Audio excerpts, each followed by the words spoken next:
Hello everyone and welcome back to Let's Play Shin Megami Tensei. So last time we cleared out Roppongi, fought Neighboros and Belial, and now the force field around it is gone, so we can go into this little tunnel to the northeast here. So, sorry for the late upload on this one. A couple reasons for that. First is that Phantom Pain hype has just consumed my life, and I marathoned the other Metal Gear games with my girlfriend because she kind of wanted to get into MGS5, and I thought we'd go through the rest of the series together to catch her up to speed. Unfortunately, we only made it through MGS 1 and 2 before realizing we should just give up and that we're not going to make it on time. She went out and bought the Legacy Collection and stuff, though, I think, so she's going to catch up on her own time, I guess. But yeah, I spent the last couple days just playing MGS 1 and 2, mostly, which is fun. Anyways, hi Yuji, how you doing? It's actually not that important, he just wants us to fight some good old robots to the north here. But yeah, other than that, this video was terrible to make because, well, I guess I should say, these videos are usually anywhere from 20 to like 35 minutes long usually, and they tend to not often go too far over that. Some of them are near 40 minutes. This is just a little over 40 minutes. I think this is actually the longest video I made yet, and there's a reason for that. So usually, I have about an hour to an hour and a half of raw footage that I edit down into these episodes. Yeah, no, this time I had anywhere from like 2 to 2.5, somewhere around there, hours of footage. And yeah, there's just a lot of dungeon crawling and excess stuff here that I needed to cut down. So yeah, there's gonna be a lot more transitioning and a lot less of me actually walking and getting lost through these dungeons, because the areas I go through here are a little more complex layout-wise, and didn't want to make you guys suffer through all of that, because it was just a pain in the ass to watch, trust me. Having to go through all of that and edit it was not fun, but I did it. Also, here's Steven, good old pal. Wonder if he and Yuji, like, played checkers or something, since they're so close by. Basically, everyone we know just hangs out in this tunnel, I guess.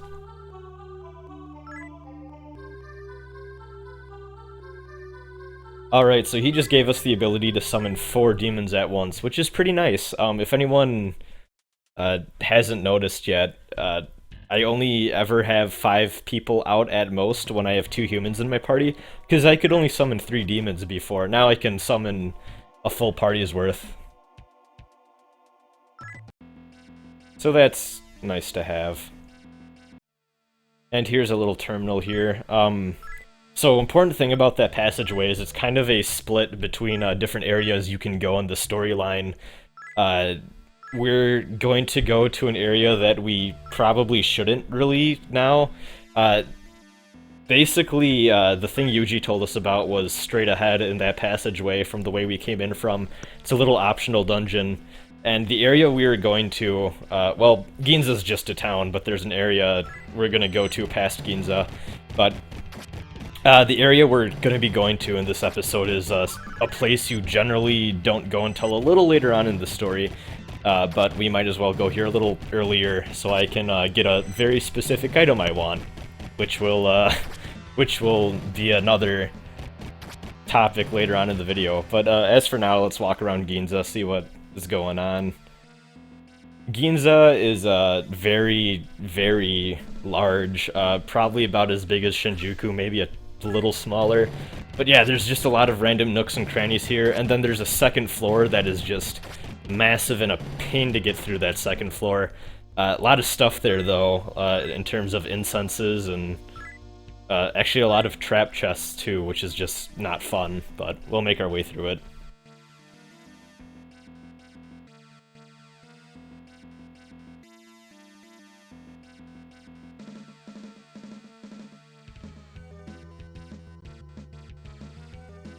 There's a chest.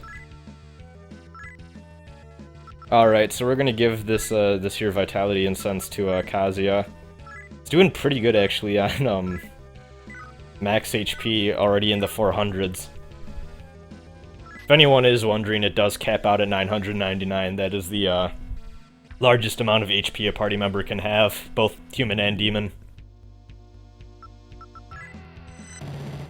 Here's a Quan Cha. Every single time I see that fucking name in my head, though, I read it as Quan Chi, like the Tekken, or not Tekken, what the fuck am I talking about?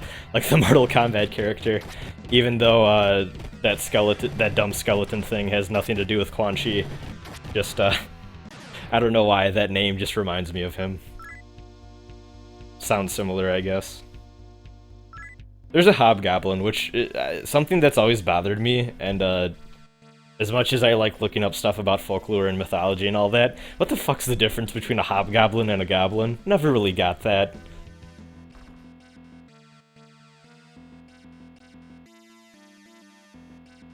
There's a nice guy in man there.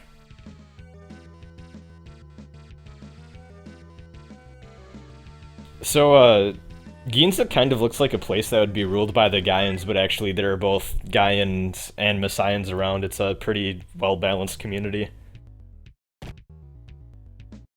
Here's the surface level of Ginza here.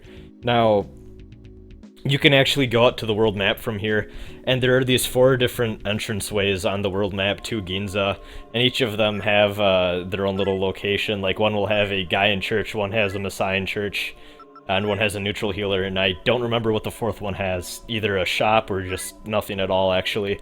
But, yeah, if you need to heal, you can just go upwards and to this little surface area and just heal up wherever. Even though I'm kind of going neutral mostly on this walkthrough, healing at a Gaian or Messian church once in a while isn't too bad. I think I'd do that a few more times in the video. Just make sure you balance it out as much as you can, or else you're going to maybe have a problem later on. It's actually pretty hard to shift alignment due to small gameplay decisions like that in this game. You have to actually kind of grind for it, but better safe than sorry, I guess.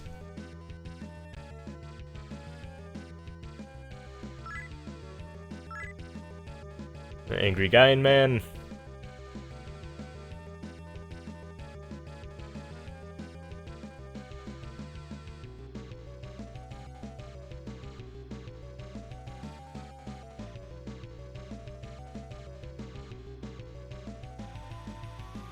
Keep making our way to the best of our capability.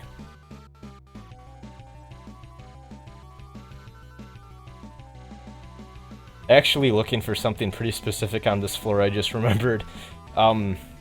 There's actually a weapon shop here that has a nice selection. There it is. Yeah, so what you're gonna want to do here is actually go ahead and pick up a Browning. Very nice gun for the main character. I think it's only for the main character, sadly. I don't think Yuka can equip it. And gonna get another batch of nerve bullets just because either Yuji or Takashi ran off with our other nerve bullet thing we had. It's no big deal though, because they're pretty cheap, and at this point in the game we have more than enough cash to go around.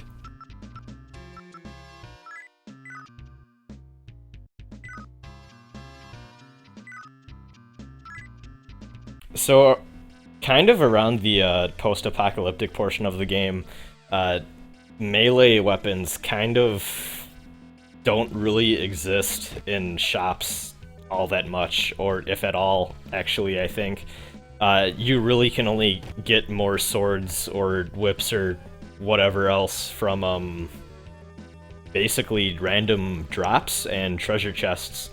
So that sucks, but that's going to become a non-issue later on in this video. But if you don't do what I'm going to do and get a very powerful sword this episode, you can generally get by fine just with using guns and then the random swords you'll find along the way.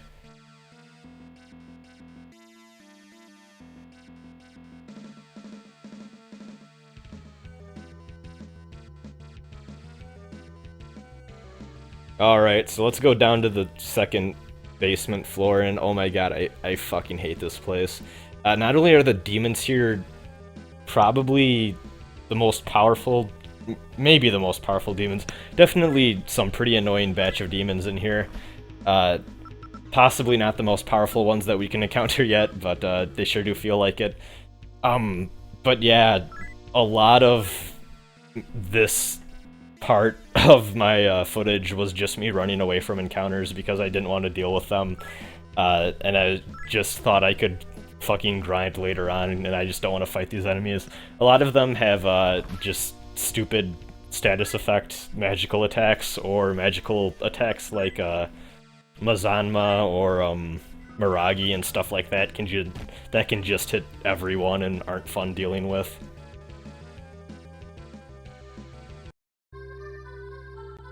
Oh my god, Steven, you really get around, huh?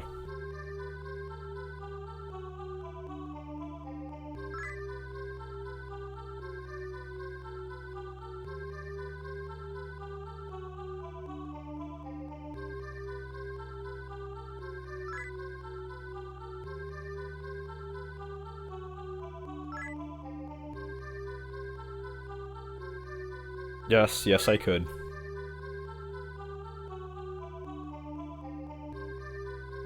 We literally need to download more RAM, guys.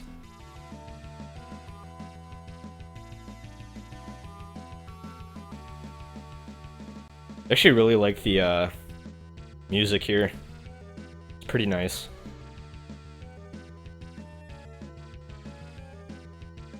I think it shares the music with another location in the game, but I can't quite remember the other area that has this song going on in the background.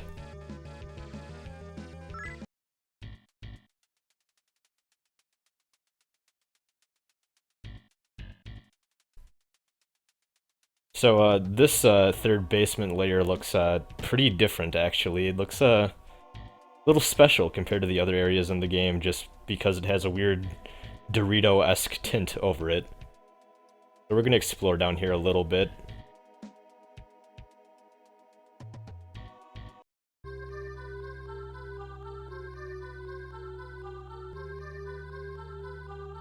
Hi, creepy man that made me hallucinate.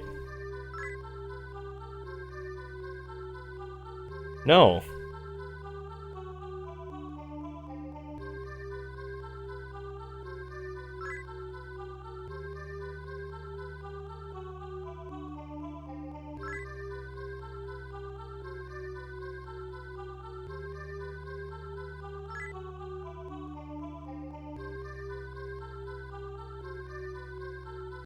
So I think that that little dialogue piece changes depending on your alignment, but I was too lazy. I was too lazy to go and change my alignment and see if that affected anything. But it's nothing major. But he did say something about going back and talking to him in case we ever got stuck. So maybe we should keep this little section of the game in mind.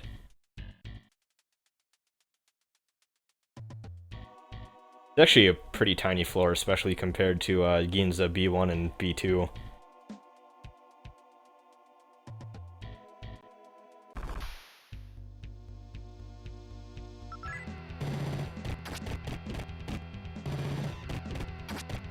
Werewolf is actually pretty powerful.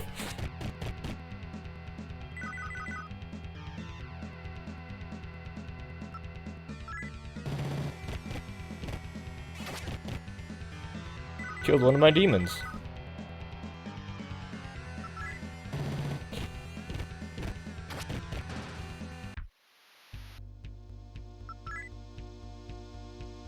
And didn't want to fight all these things, didn't think it would be worth it, so I just ran away.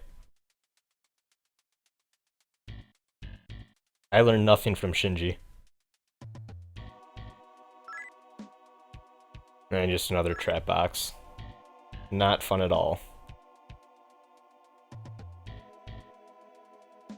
Just gonna make our way back up to the second basement floor now.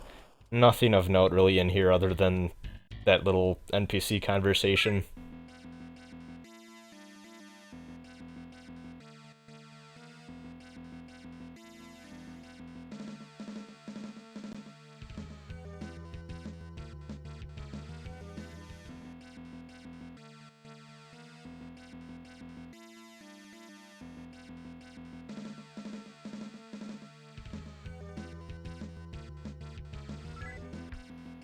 Just keep on going, and there we go. We finally got to where we need to go in this damn little maze.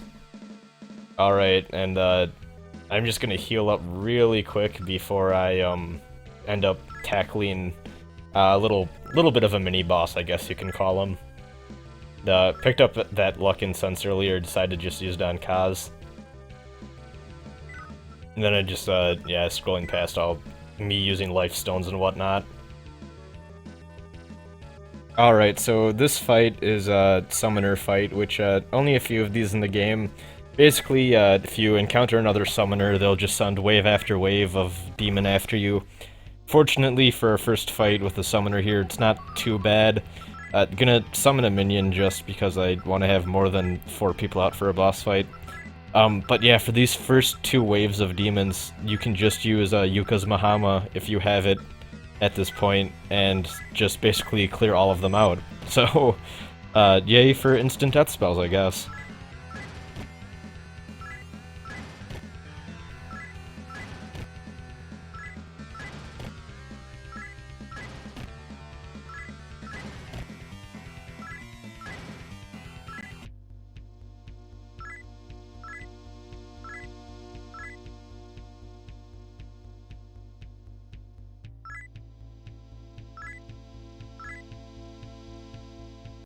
Good old Baycocks, which, of course, we're just gonna use Mahama again and deal with them that way. I guess I should point out that you can actually just pay this guy and accept his offer to get across without fighting him, but really, he asks for a lot of Maka, and it's better to just do the boss fight and get the experience points anyways, in my opinion. Sadly missed a Baycock there, but it's okay, because Baycocks are relatively weak, and we should be able to deal with a lone one, no problem. Did it once before, way back in the Ozawa boss fight. Which actually, I learned recently, the Ozawa boss fight is not a mandatory part of the game, it is a side quest. I always thought you needed to do that to progress, but I guess you don't. Just a fun little encounter you can have with them before the apocalypse goes down.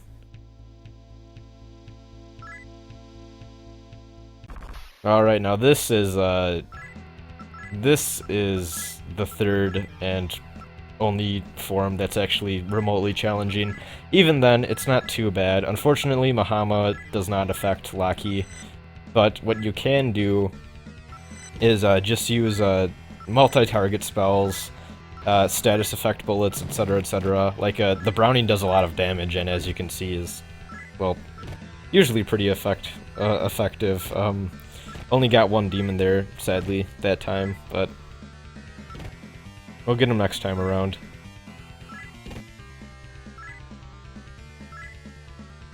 Worst part about these multi-demon fights is just going through all of the text bubbles, and Zabumafu died, god damn it. Probably my fault for not fusing or recruiting better demons, but I've been kind of careless just because want to just get in and get out in terms of grabbing this item out of the next area that I want to go to. In another episode or two, I'll probably go on a bit of a recruitment frenzy just to get a decent party back up again, since we haven't had one, I guess, in... Well, I guess actually our party was fine until this area. They're starting to fall a little bit behind in terms of levels and stats and whatnot.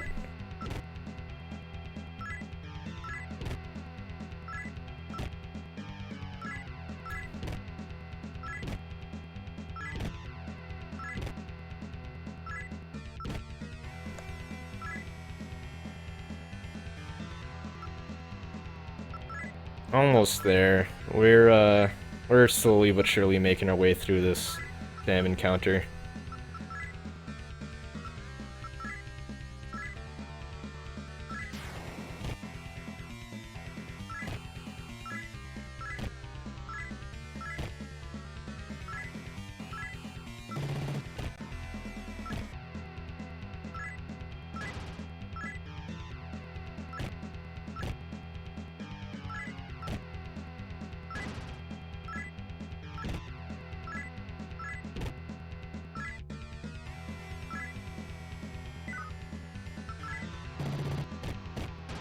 Yeah, just gonna auto the rest of this out. Think I can handle it at this point. Actually, Yuka getting a little low on HP for my liking, but oh well. I made it.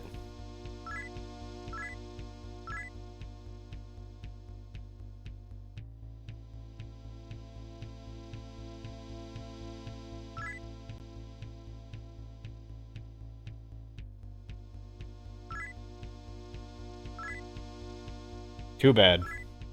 Just let me through. I wish you could recruit that guy as, like, a party member. That would be funny. One of my friends died, and my other friend became an asshole.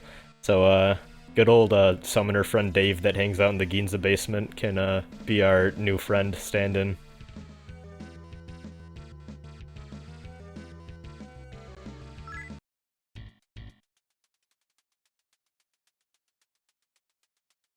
Okay, so this little tunnel system actually ain't too bad. It's pretty much a straight shot to the next area. Yeah, just healed up there. But yeah, just not too hard to make your way through this part.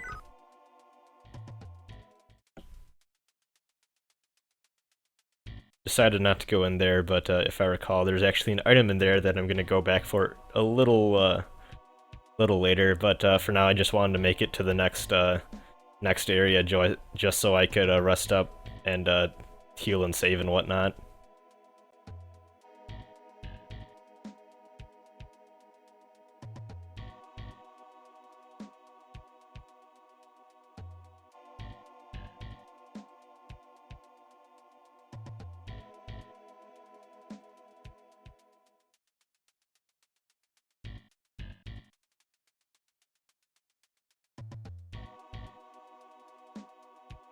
And there's the exit.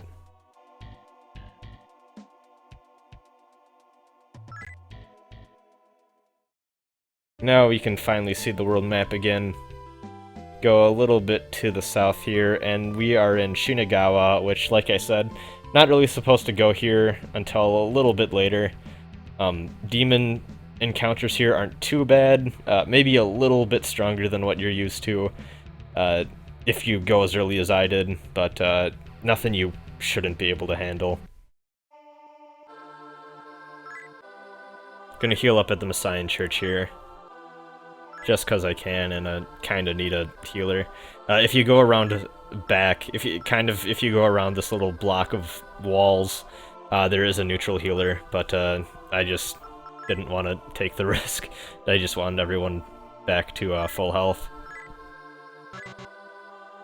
So, this sometimes happens, and I have no idea what the fuck causes this, but sometimes you'll try reviving a demon, but it'll say full inventory, and you'll just lose that demon. Yeah, I actually don't know what the deal is with that. Yeah, I no clue. Someone in the comments probably knows, but that's just always been something that baffled me, and I couldn't ever really Google a explanation for.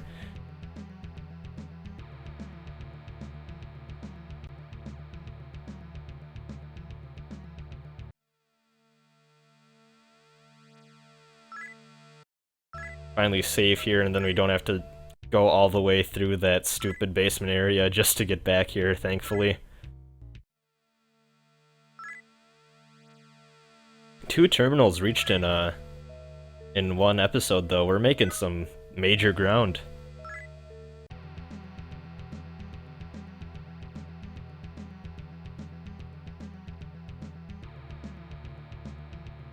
Got a Cathedral of Shadows there in case you want to fuse off some demons, get some better ones. Not gonna be doing that this episode, though. Gonna go back to that tunnel that we that's in between Ginza and Shinagawa here. And if you recall, there's a little area we did not go through. So we're gonna just go back around and grab this treasure chest here. And inside is a Strengthened Sense. Should have probably grabbed it on my way to Shinagawa, but I just wanted to heal up, like I said, so I didn't want to risk it. This map looks like a snake, and it's reminding me of Metal Gear, and that's making me upset because I'm I just fucking want Phantom Pain in my hands right now. Probably, gonna be a delay in SMT LP episodes because I just really want to play Phantom Pain a shit ton before I have to go back to classes in a week or so.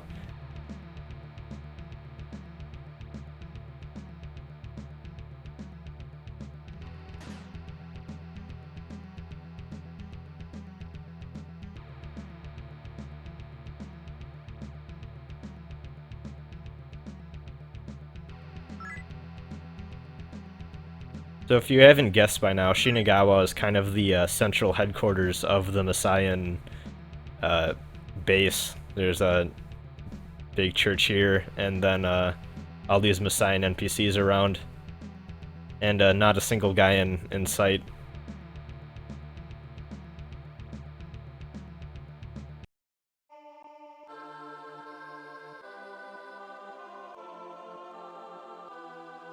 That's odd.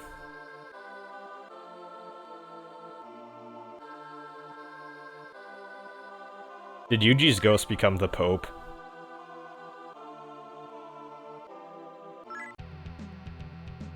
Well, that's weird. Maybe we'll figure out what that is about sometime later on.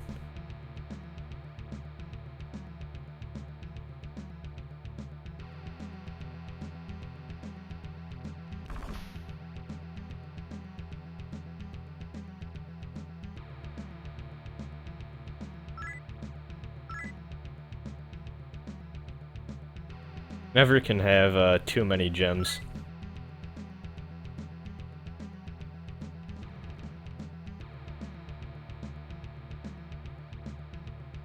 So yeah, this place has quite the obnoxious layout too. Lot of trap floors here actually, and that's never fun.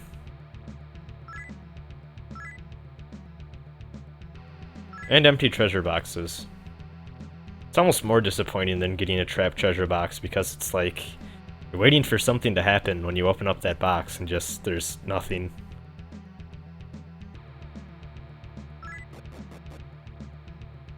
Alright, so we are near where we want to go here. Okay, so the second floor here is kind of an optional area.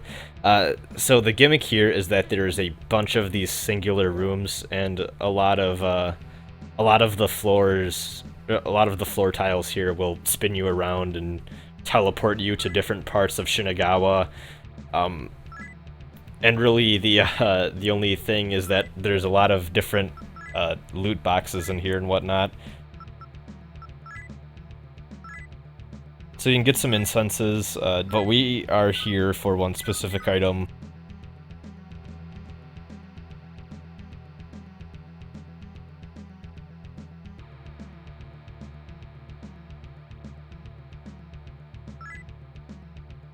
Also, of course, some traps and unfun things in there too. What's a reward without some risk attached to it?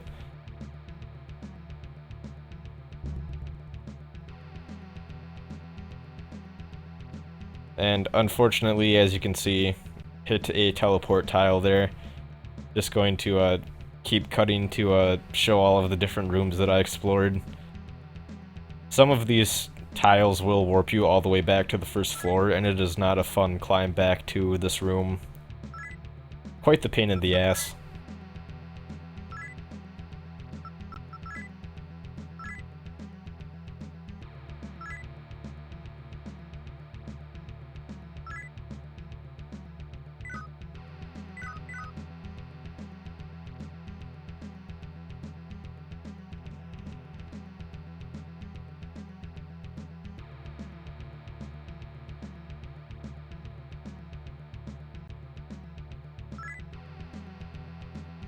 Another incense.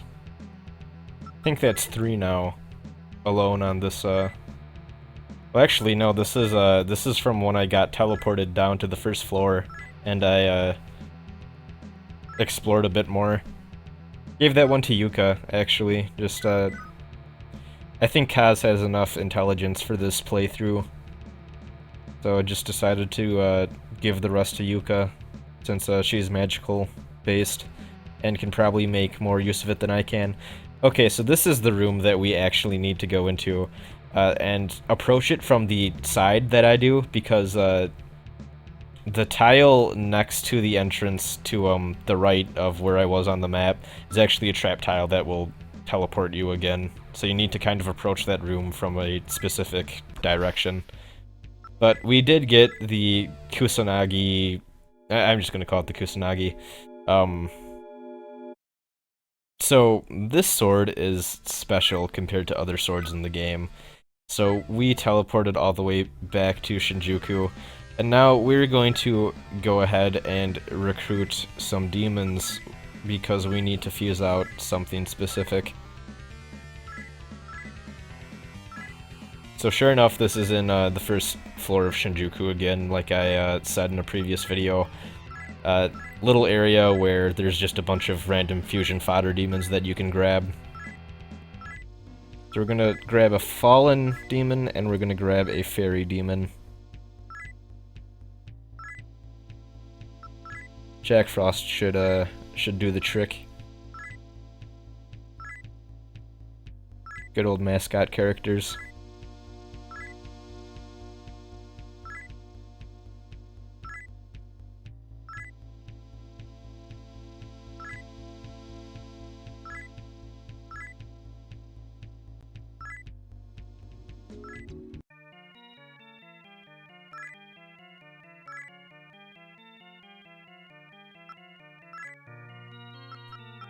So now that we did that, gonna fuse our Andrus and our Jack Frost together.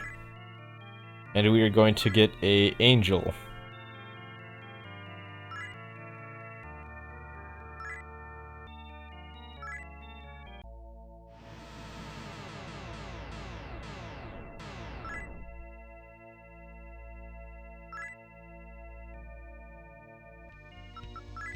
Alright, so now that that's out of the way, we're gonna go all the way back to Ginza and get a Persky.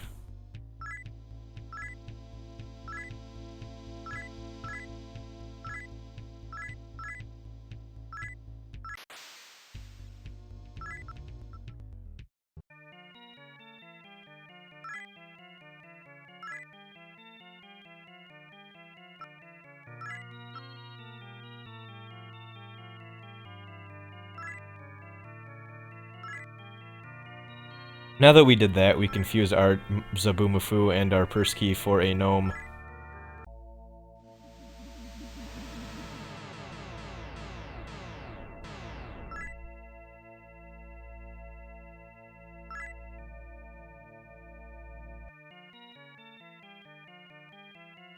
And don't worry everyone, we are nearing the end of our little fusion marathon here. So now what we're gonna do is we're gonna take our gnome, well, our angel and our gnome, fuse them together, and get an archangel.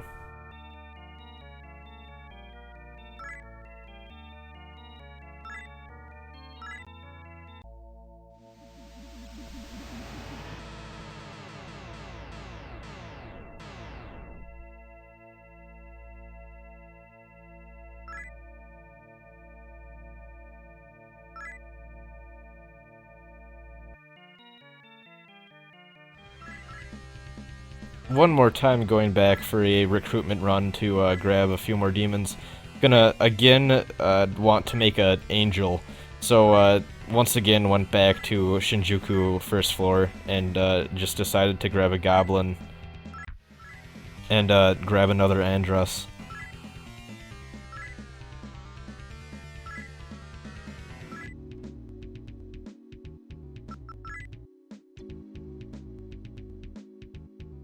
So let's check out that Kusanagi Sword we got a little bit earlier from that box. So as you can see, not a great weapon. It's okay, but there are better weapons at this point in the game.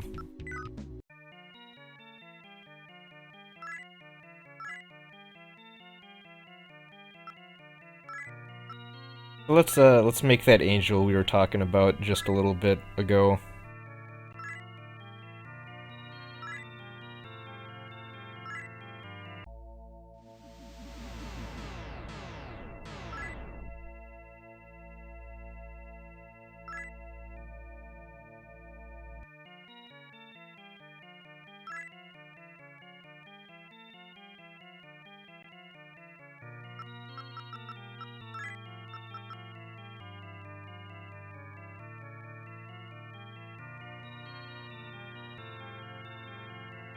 Alright, and now we can fuse our Archangel and Angel together to get a Sylph.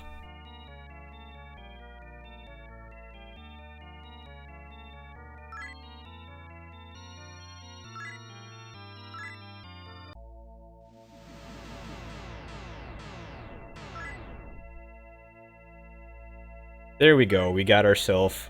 So, with Sylph, we have all of the demons that we need to go ahead and perform Sword Fusion. Now, that is what makes our Kusanagi here so special. It is one of 2 swords in the game that you can get and can fuse demons into. Unfortunately, we cannot do Sword Fusion when we have it equipped. Some weird limitation of the game engine, I guess. So, I'm gonna unequip that real quick here. Now, there are 3 stages to any Sword Fusion, which is why I've been so anal about having a Salamander and Undyne in my party this entire time. And kind of partially why I've based a lot of my game plan off of having those 2 demons. So we're going to take the Kusanagi and fuse it with a Sylph and get a new blade. Kinda looks like the Master Sword, actually.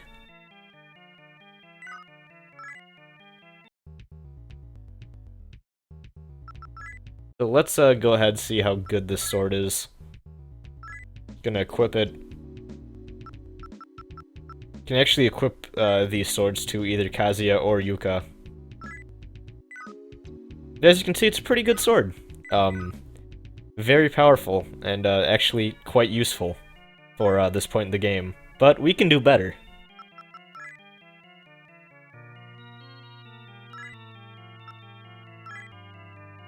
So we're going to take that same sword and fuse it with our Undyne. And get an even better sword. You can tell it's even better because it has these weird-ass branches coming off the edge of it that look actually like they'd be kind of a pain in the ass to use because like they'd get stuck in the enemy's flesh and all that and be kind of weird to yank out, I assume, but whatever. And as you can see, that's a fucking amazing weapon. That's just ridiculous compared to all the other weapons we have in the game so far. It seems pretty game-breaking. But if you think that's game-breaking, you haven't seen shit yet, because we can go even better. We're going to take this sword and fuse it with our Salamander to get what is essentially the best sword in the game. My friends, please look at our new Hinokagutsuchi. Now, this is not technically the best weapon in the game, but it is the best weapon in the game that you can get reliably. There are 3 better swords in the game, but they are rare drops from rare encounters. So we're gonna show off our sword here. As you can see, it hits multiple times, and it will hit multiple enemies, and it just does a shit ton of damage. But before I gush about that sword any longer, I need to explain a nice glitch in the game that can just break it even further. So, if you go into any shop menu, if you hit buy or sell, hit buy or sell and keep holding down A, and then hit B, and it will offer to sell or buy a weapon even if the shop doesn't carry it. Usually it will just default to an attack knife. However, if you go into any Gaian temple in the game, I think, at least most Gaian temples, buy a weapon. Now keep holding down A, now hit B, and you will be offered to buy an Amino Murakamo for 0 Maka. So sure enough, you can just get one of the greatest weapons in the game that you can fuse into essentially the best weapon in the game, like it's nothing. So we're going to take that and just equip it to Yuka. Normally, without this glitch, which, by the way, this glitch works on even the original Japanese version, it's not just a fan translation thing. Yeah, you can just get 2 copies of the best weapon in the game. I just need to go get another Salamander. But, yeah, I've been talking this whole time about how there are 3 things in Shin Megami Tensei that will just break the game, and number 3 is, without a doubt, the Hinokagutsuchi, because it will just destroy everything. Anyways, that's been enough for this episode. See you next time, guys. Peace out. I'm gonna be playing Phantom Pain.